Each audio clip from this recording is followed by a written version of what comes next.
오늘 저에게 주신 하나님의 말씀은 구약성경 창세기 17장 1절 말씀입니다.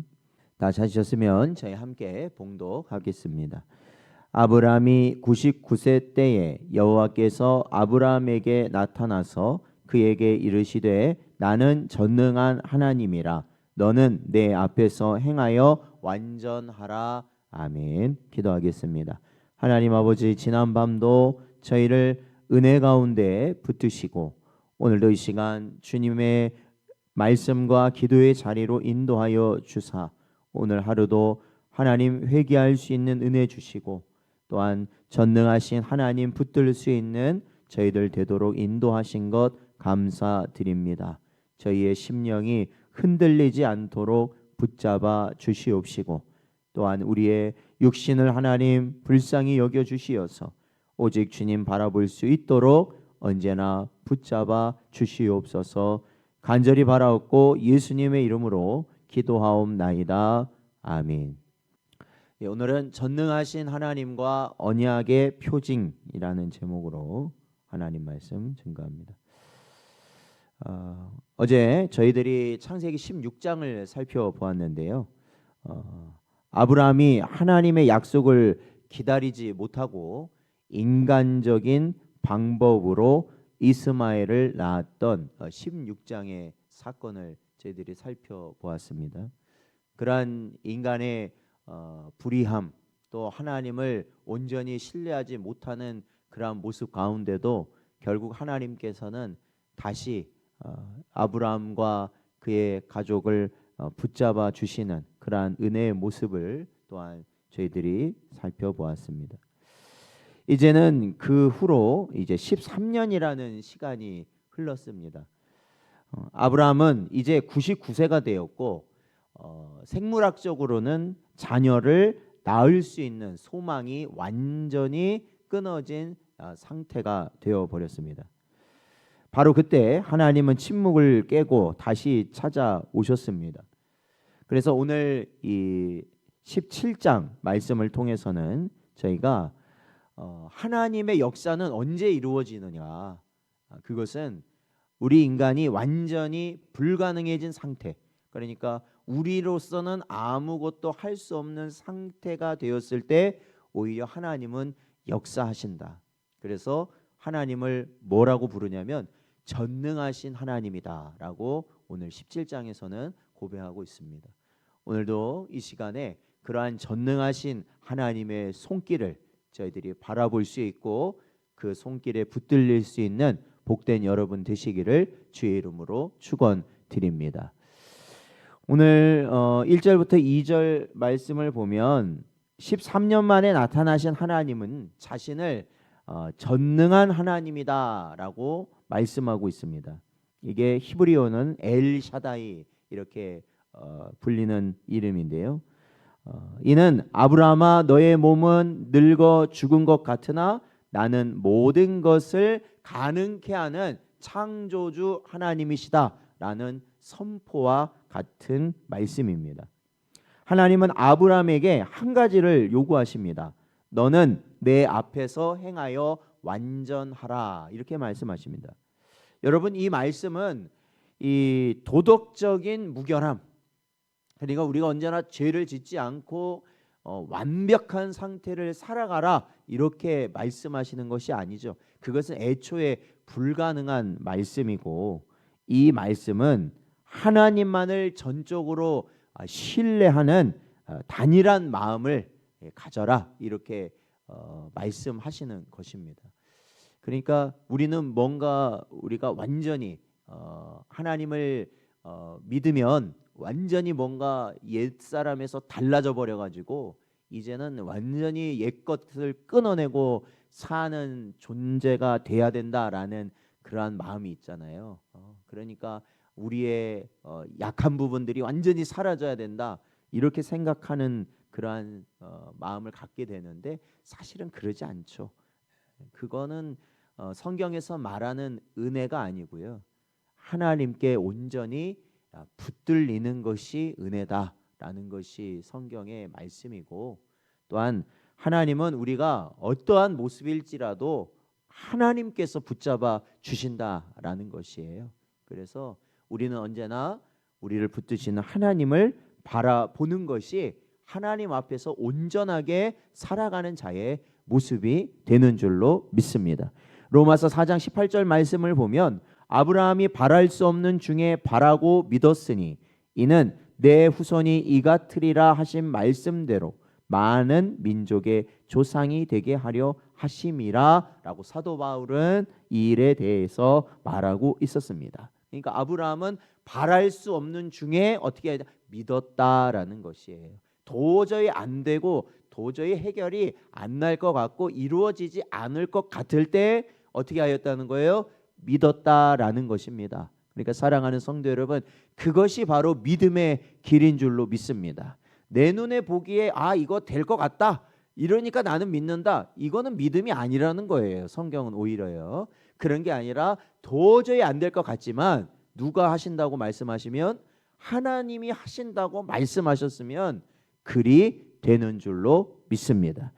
우리 장로교 신학은 그래서 인간의 전적 무능력을 고백합니다. 우리는 아무것도 할 수 없다. 인간은 타락한 죄인에 불과하다라는 것이죠.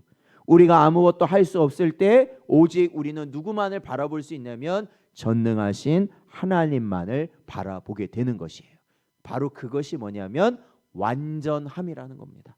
우리가 나는 아무것도 할 수 없고 하나님이 하십니다 라고 고백할 때 그것이 완전한 길을 가는 성도의 모습이라는 것이죠.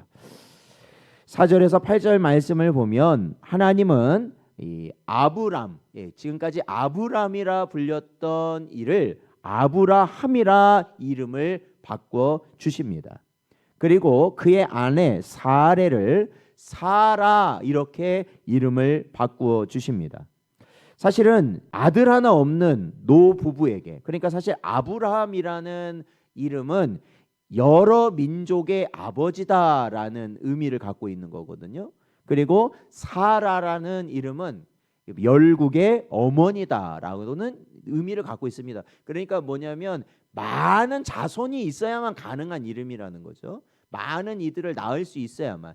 그러니까 쉽게 말하면 자식이 한 명이라도 있어야 그 이름이 그래도 어울릴 텐데 자식도 없는데 하나님께서는 이름을 바꿔버리셨다라는 것입니다.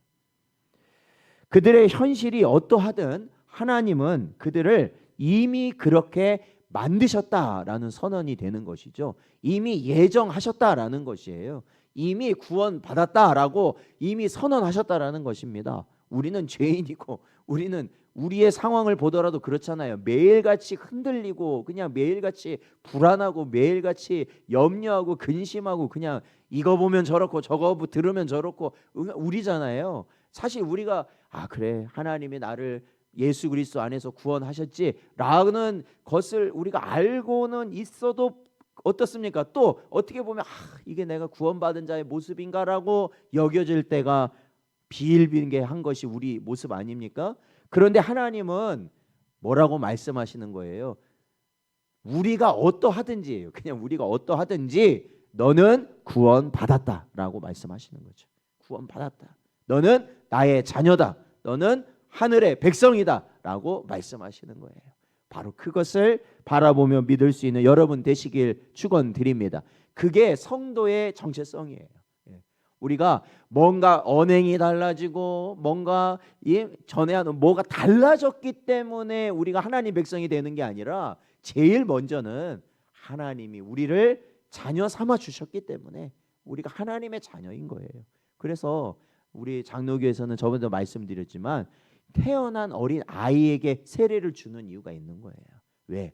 하나님의 언약의 백성이라 믿는 거예요. 왜? 하나님이 하시는 거니까요. 그거는.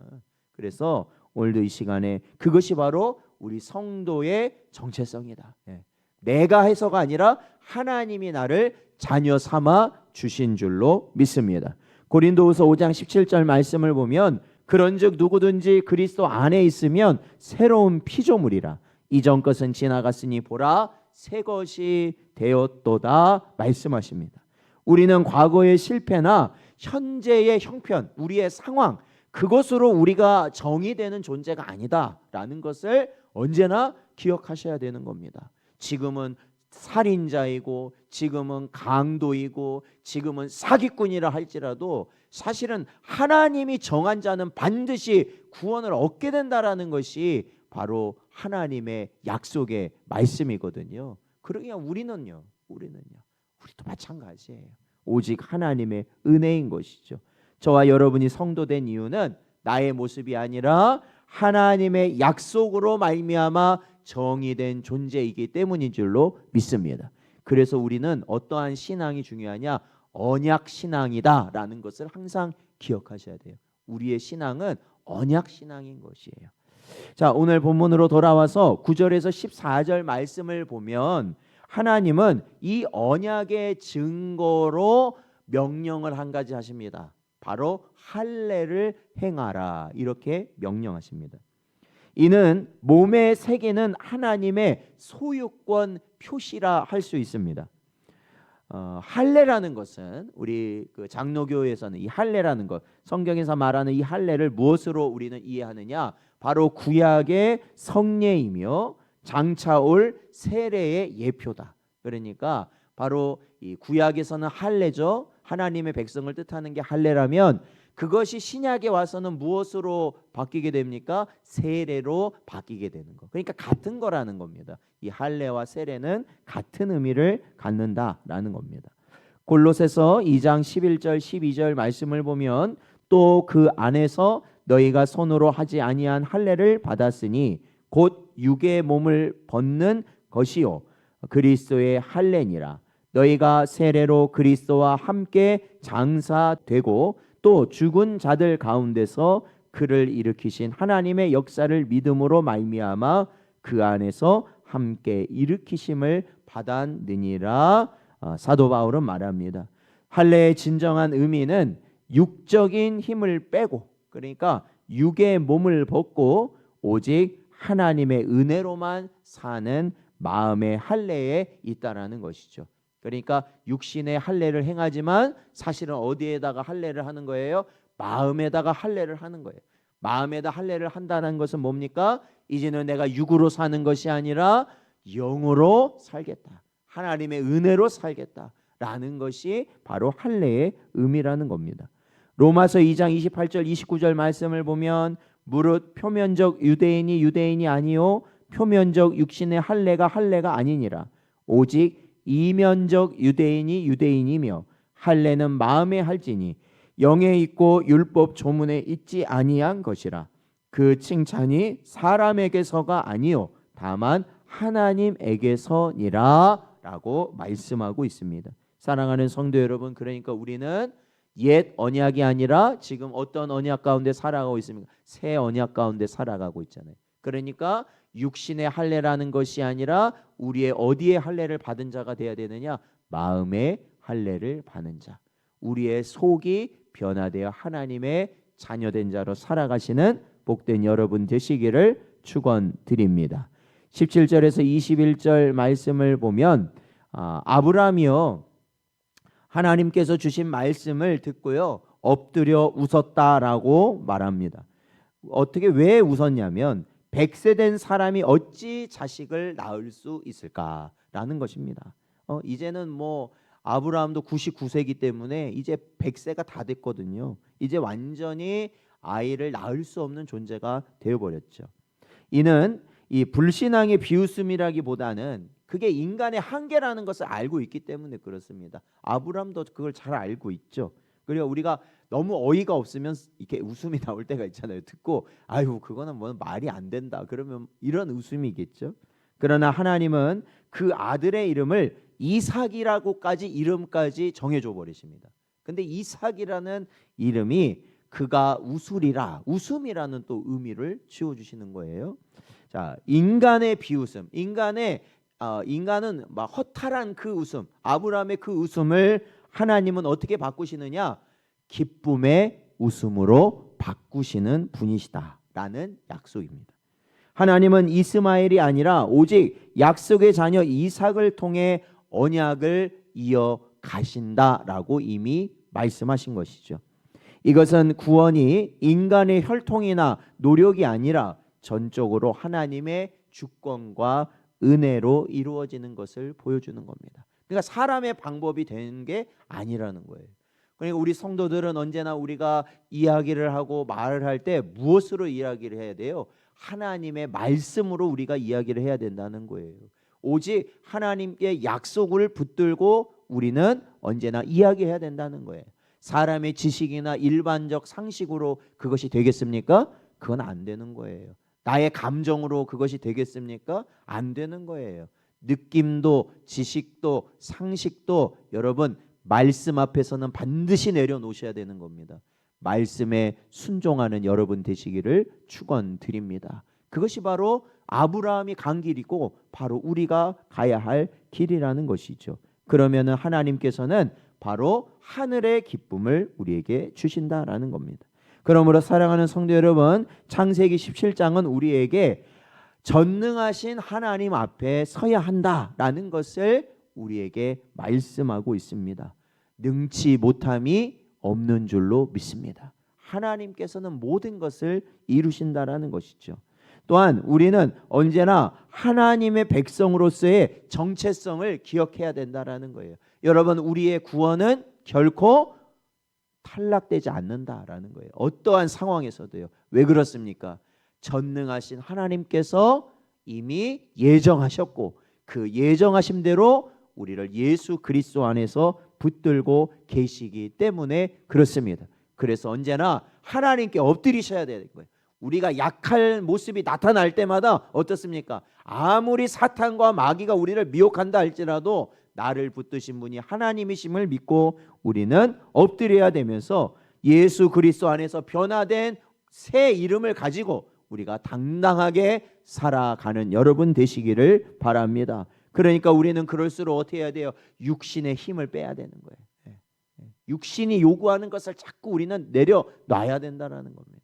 그리고 오직 하나님이 우리에게 요구하시는 것에 순종해야 하는 것이죠. 오늘 하루 살아갈 때도 바로 하나님을 바라보는 여러분에게 바로 아브라함에게 주셨던 이삭이라는 이름처럼 우리에게 참된 기쁨의 웃음을 주실 줄로 믿습니다. 오늘도 그러한 전능하신 주님의 손을 꼭 붙잡고 언제나 승리하는 복된 여러분 되시기를 주의 이름으로 축원드립니다.